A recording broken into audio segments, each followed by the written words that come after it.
feel like I really understand that we have a responsibility to change the narrative around what we are delivering to young people in the classroom. Most royal marriages begin with a proposal and end with a wedding. This one began with a funeral. A politician died at Glastonbury Festival in 2011. His death connected two families across decades and set in motion a love story that nobody in the York household saw coming. By the time Princess Beatrice and Edoardo Mapelli Mozzi finally found each other, the foundations had been quietly laid for 30 years. What they built on top of them is unlike anything the royal family has seen before. The man who connected two families. To understand how Beatrice and Edoardo met, you have to go back to a man most people have never heard of. A man who died in a portable toilet at a music festival in 2011, and whose friendship with the York family quietly set this entire love story in motion. His name was Christopher Shale.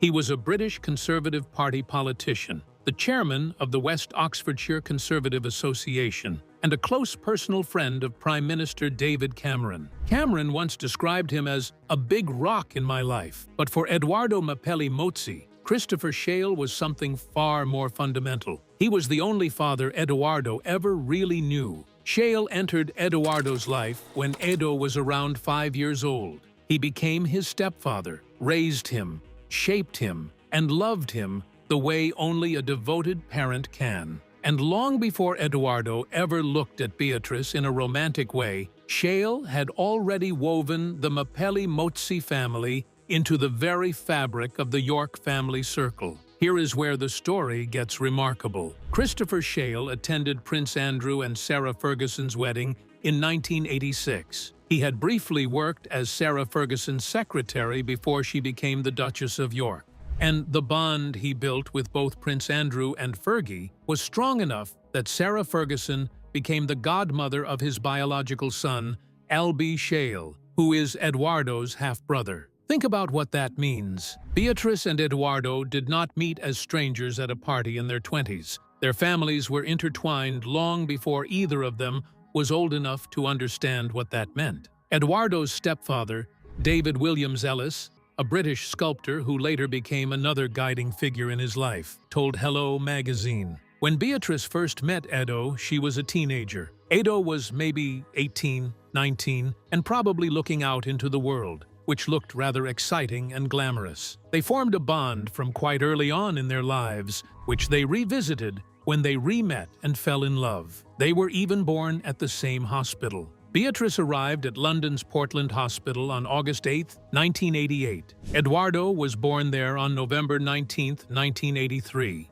Two children from completely different worlds, delivered into the same building 5 years apart. Christopher Shale died on June 25, 2011, at Glastonbury Festival. He was 56 years old. His body was found in a portable toilet in the VIP area, the victim of an undiagnosed heart condition that had given no warning. The York family attended his memorial service. Prince Andrew, Sarah Ferguson, Beatrice, and Eugenie were all there, sitting in the same pews as the people who had loved him. A man who loved Edoardo, that completely, had also spent years caring deeply about the York family. And somewhere in that overlap, without anyone planning it, the conditions for a love story were quietly being prepared. The romantic chapter did not begin until autumn 2018, after both Beatrice and Edoardo had come through significant relationships of their own. Beatrice had spent 10 years with businessman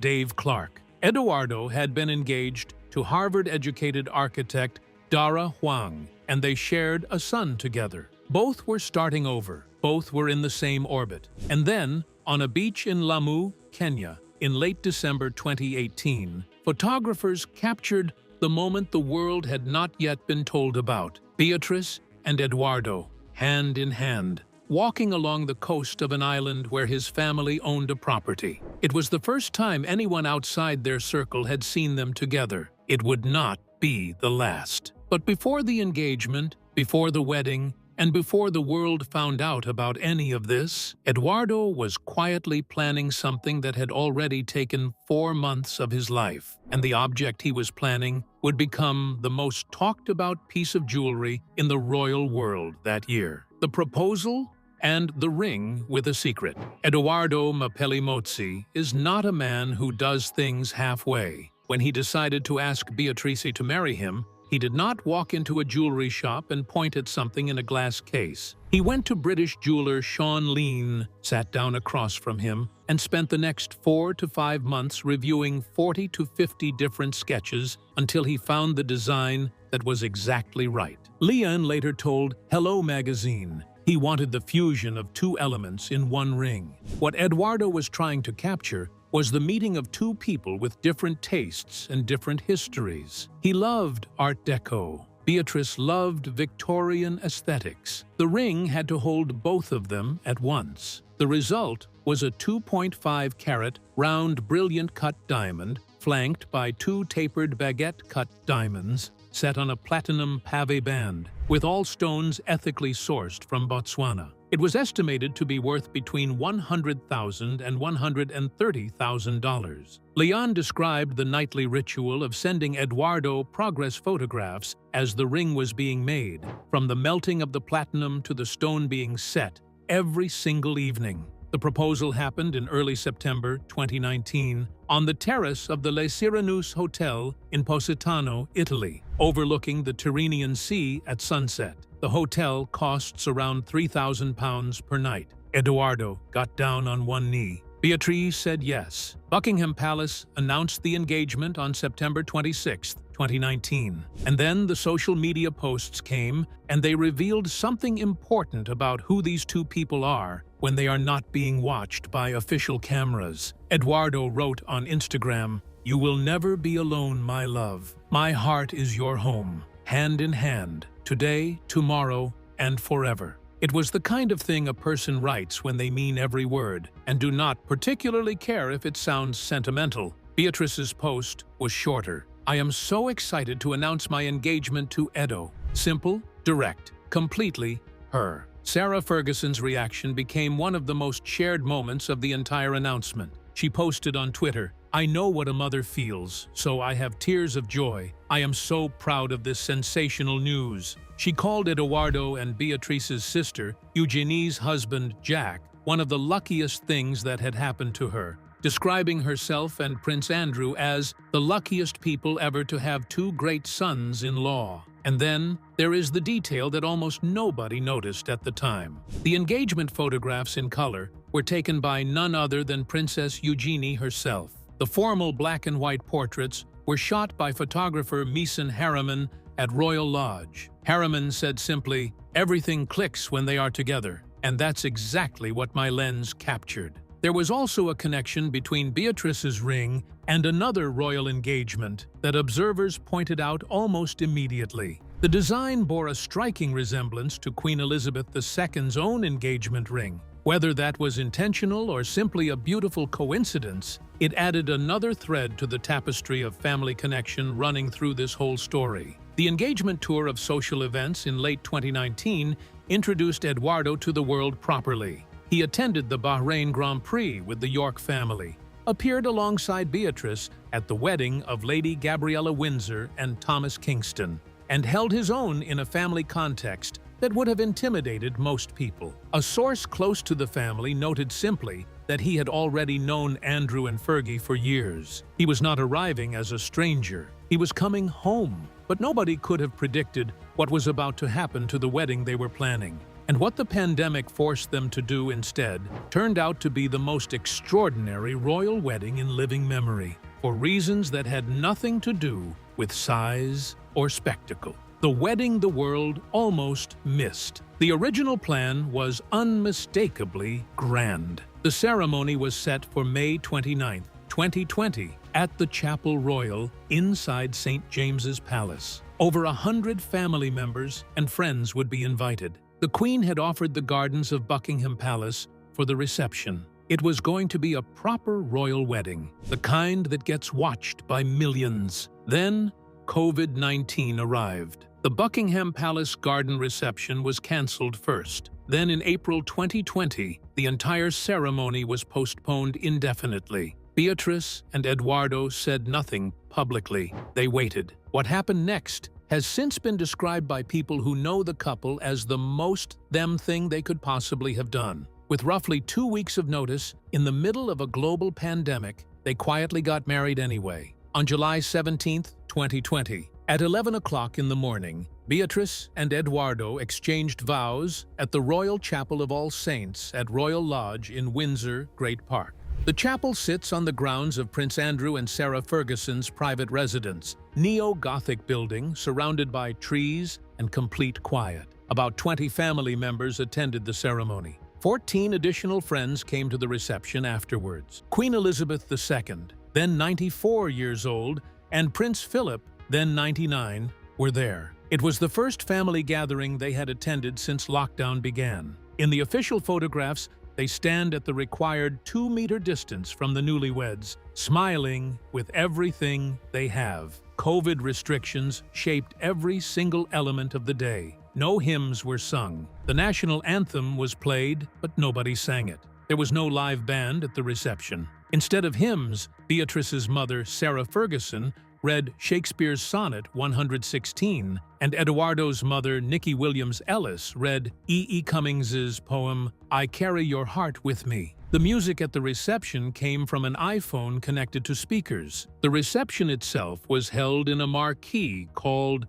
the Duke of York on the grounds of Royal Lodge, fitted with sofas, a jukebox, draft beer, and a dartboard. Guests who stayed overnight slept in glamping pods in the garden. It was, by any measure, the least royal wedding the royal family had ever witnessed. And then there was the most quietly significant decision of the day. Edoardo's son Wolfie, 4 years old, served as best man and page boy. A spokesman confirmed at the time, Beatrice and Edo want to show him how important he is to his stepmother. To make a 4-year-old child the best man was not just an adorable choice. It was a statement about what their family was and what it was going to be. Prince Andrew walked Beatrice down the aisle, as tradition required, but his presence at the ceremony came with a shadow that could not be ignored. The Newsnight interview about Jeffrey Epstein had aired in November 2019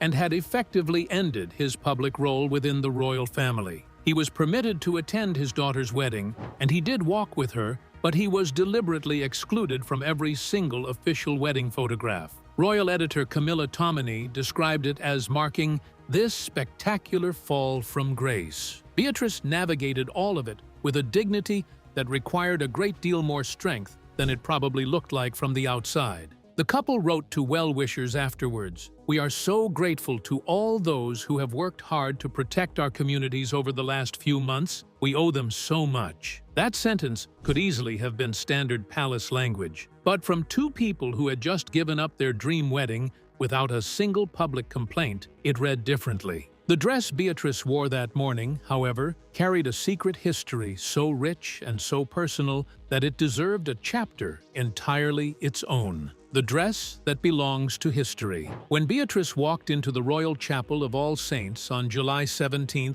2020, she was wearing a gown that had not been made for her. It had not been designed to her measurements, commissioned from a contemporary fashion house, or fitted in the months leading up to her wedding. The dress she wore had been made in the early 1960s, and it had belonged to her grandmother. Queen Elizabeth II's personal dresser, Angela Kelly, and designer Stuart Parvin altered a vintage Norman Hartnell gown from the royal wardrobe for Beatrice to wear on her wedding day. The Queen had worn the original piece to at least 3 occasions, most notably the 1962 world premiere of Lawrence of Arabia at the Odeon Cinema in Leicester Square. It was made from ivory peau de suie taffeta, trimmed with ivory Duchess satin and encrusted with diamante in a geometric pattern across the bodice. The alterations added short, triple organza sleeves embroidered with vintage diamantes to match the original Hartnell work,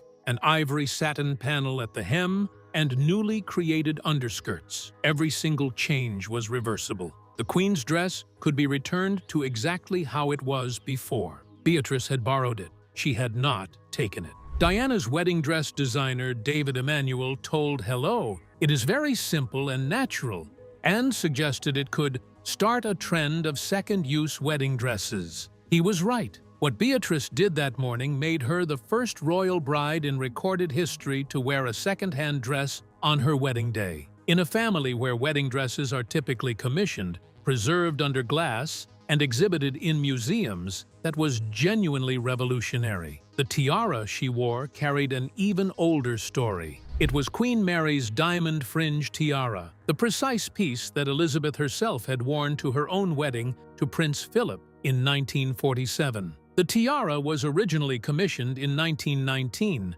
and the diamonds within it had been taken from a necklace that Queen Victoria had given to Queen Mary as a wedding gift back in 1893. It features 47 graduated tapering bars set with brilliant and rose-cut diamonds. Princess Anne also wore it at her wedding in 1973. The lending of that specific tiara to Beatrice was not an administrative decision. It was a deeply personal act. The Queen chose to give her granddaughter on a wedding day that had already been stripped of so much of what it was supposed to be, the same piece she had worn when she married the love of her own life. Beatrice later said publicly, "It was an honor to wear my grandmother's beautiful dress on my wedding day." There is one more detail about that tiara that makes the whole thing feel almost poetic. On the morning of Queen Elizabeth's wedding in 1947, while the Queen was getting ready, the tiara broke. It snapped. With the ceremony hours away, a jeweler from Gerard was summoned in an emergency, raced to the palace under police escort, and repaired it in time.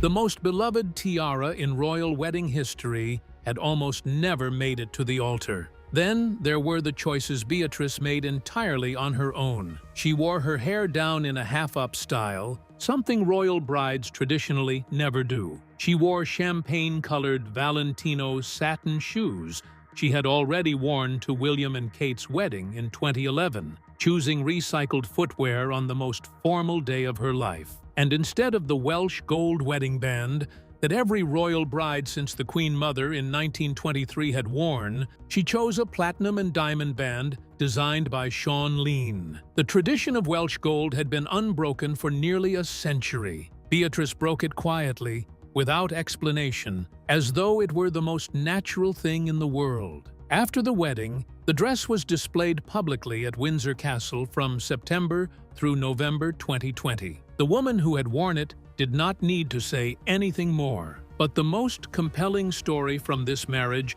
is not about the dress or the tiara or even the wedding. It is about a little boy named Wolfie and the woman who chose to love him as if he were her own, the family nobody. Acted Christopher Wolfe Mapelli Mozzi was born on March 28, 2016. He was named Christopher after his father's late stepfather, the man whose death had left a wound in the Mapelli Mozzi family that never fully healed. Wolfie, as everyone calls him, came into existence as proof that love and loss can produce something extraordinarily tender. His mother is Dara Huang, and she is worth knowing. Born in 1981, 5 in Florida to Taiwanese-American immigrants, with a father who is a retired NASA rocket scientist, Dara holds a master's degree in architecture from Harvard University. She worked at 2 of the most prestigious firms in the world, Herzog and de Meuron and Foster and Partners, before founding her own practice,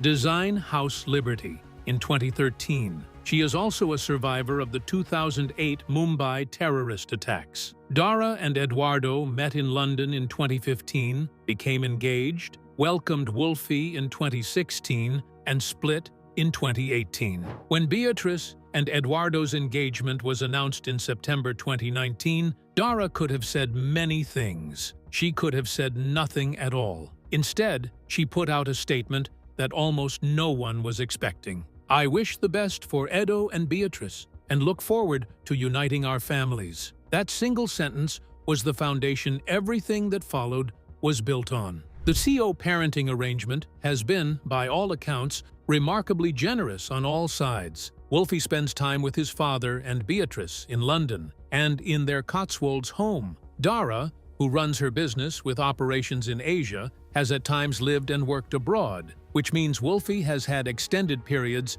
in Beatrice's daily care. A source told People magazine, "Edo is easily one of the best dads." Insiders who know the family described family holidays the three of them took together. The easy rhythms of a household where a child is simply loved. No asterisks attached. Dara has spoken publicly about the co-parenting dynamic on several occasions. In Harper's Bazaar UK&D in March 2024, she said, "Wolfie has had two sets of parents trying to help him on both sides, and I just think, the more the merrier. I feel lucky to have such positive people around him who really embrace him, because it didn't have to be so easy." In an August 2025 podcast appearance, she was more candid. "At the beginning, I felt more like a single parent because I didn't have a good relationship with my ex at the beginning. But then I forced myself to, because I said, this is not about me, or my ex, or even this situation. This is really about my child and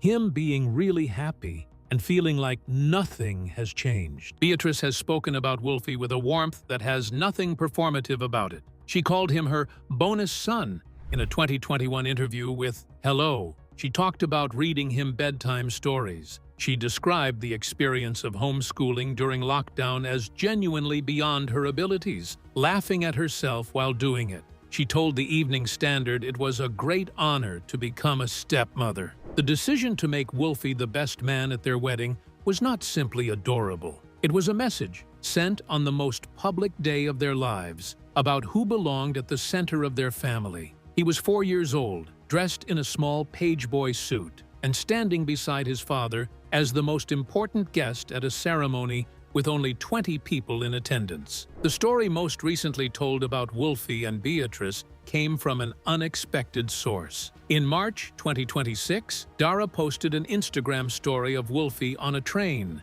making a handmade Mother's Day card for Beatrice. She captioned it, "Making his stepmom a Mother's Day card," with a heart, and added, "I taught him how to draw a bee." A small detail, a completely ordinary moment between a child and his card-making supplies, and somehow one of the most moving things this whole story has produced. The last chapter of this story is perhaps the most unexpected of all, because the thing that truly unites Beatrice and Edoardo has nothing to do with titles, money, or royal bloodlines. It has to do with the way their brains work. Two dyslexic brains and a kitchen table. Princess Beatrice was 7 years old when she was diagnosed with dyslexia. She has described the early experience of school as feeling muddled, of letters and words refusing to stay still, of working twice as hard as her classmates to produce half the result. The Helen Arkell Dyslexia Center in Farnham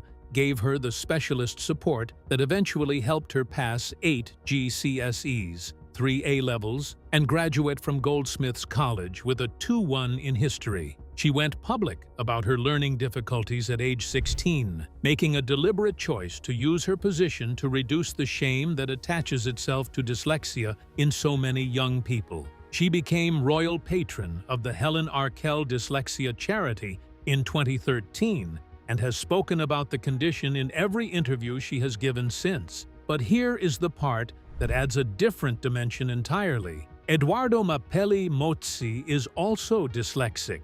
Beatrice confirmed this in a 2021 Hello interview, noting they would see whether the conversation about dyslexia would take on new meaning once their baby arrived. She framed it not as a shared burden, but as a shared perspective. Two people who had both learned to navigate a world that was not designed for the way their minds worked. She told the magazine, "Dyslexia is not a pigeonhole saying you cannot do anything. It is an opportunity and possibility to learn differently. Dyslexics have magical brains that just process differently." She went further in another interview, saying she would feel genuinely fortunate if any of her children were diagnosed with dyslexia, because it would mean she already had the tools and the language to help them. A lesser-known detail reveals just how personal her connection to the Helen Arkell charity really is. In 2019, after visiting the center and spending time with every child there, Beatrice drove alone to the bungalow of the charity's founder, Helen Arkell, who was then 99 years old and housebound. She had tea with her. Helen Arkell died roughly 6 months later. Andy Cook, the charity's CEO, recalled the first time Beatrice visited Buckingham Palace for a meeting about the charity. She made him a cup of tea herself. "No airs and graces," he said, very down to earth. In April 2022, Beatrice and Edoardo attended the inaugural World Dyslexia Assembly in Stockholm together, joining Prince Carl Philip and Princess Sofia of Sweden in what was their first joint official engagement as a couple. Two dyslexic people standing on an international stage, making the case that the way your brain works is not a deficiency. Now step back from the public engagements for a moment. Step into the kitchen. In an October 2020 Financial Times interview, Edoardo was asked what his favorite room in his home was. His answer was immediate and completely unguarded. He said, "The kitchen. I have fallen in love with cooking again. It has been the epicenter of our family life, and we come together for every meal." He talked about the small vegetable garden he and Beatrice tend together, growing food seasonally, involving Wolfie in the planting. He described collecting Bordeaux wines, keeping a bottle of Casamigos Reposado tequila, and smoked salmon in the fridge at all times, and cooking food that reflected whatever the garden was producing that week. He was also asked about the most meaningful gift he had ever given. His answer connected directly back to the loss that had shaped him. He commissioned his stepfather, David Williams Ellis, the sculptor, to create a bronze figurative sculpture of Queen Elizabeth II for Beatrice's birthday. He had two cast, one for Beatrice and one for the Queen herself. Williams Ellis later said that both Beatrice and the Queen had felt the sculpture captured the real spirit of the woman it depicted. Then he was asked what possession he would never part with. Out of everything a successful property developer and the husband of a princess might own, his answer was his wedding ring. Williams Ellis, who knew Edoardo from childhood and has watched this relationship unfold from the beginning, offered perhaps the most precise description of who Edoardo Mapelli Mozzi really is. He told, "Hello, Edo handles the spotlight brilliantly. He is amazingly supportive and strong in the background without wanting to take the front row. Very happy supporting." He added, "He is very much in love. He is a kind person, and kindness goes a long way in a relationship." He described Beatrice as very strong, like her grandmother, with great empathy. The family now divides its time between St. James's Palace during school weeks and a converted Cotswolds farmhouse with a garden, a vegetable patch, and 3 children who are growing up inside a story that will one day need to be told to them. Wolfie is nearly 10, Sienna is 4, Athena is 1. They are, by all evidence, completely besotted with each other. On their 5th wedding anniversary in July 2025, Edoardo posted a photograph of Beatrice without makeup, taken in Scotland, and wrote about her as his most beautiful and amazing wife. It was the kind of post that people who are still completely in love with each other write, not for performance, just because it was true. This is what their marriage actually looks like from the inside. Not a fairy tale, not a carefully managed royal presentation. Something quieter and considerably more durable than either of those things. Beatrice and Edoardo have built something genuinely rare inside one of the most scrutinized families on Earth. And we want to know what you think about the love story behind the headlines. Drop your thoughts in the comments below, because this conversation is far from over.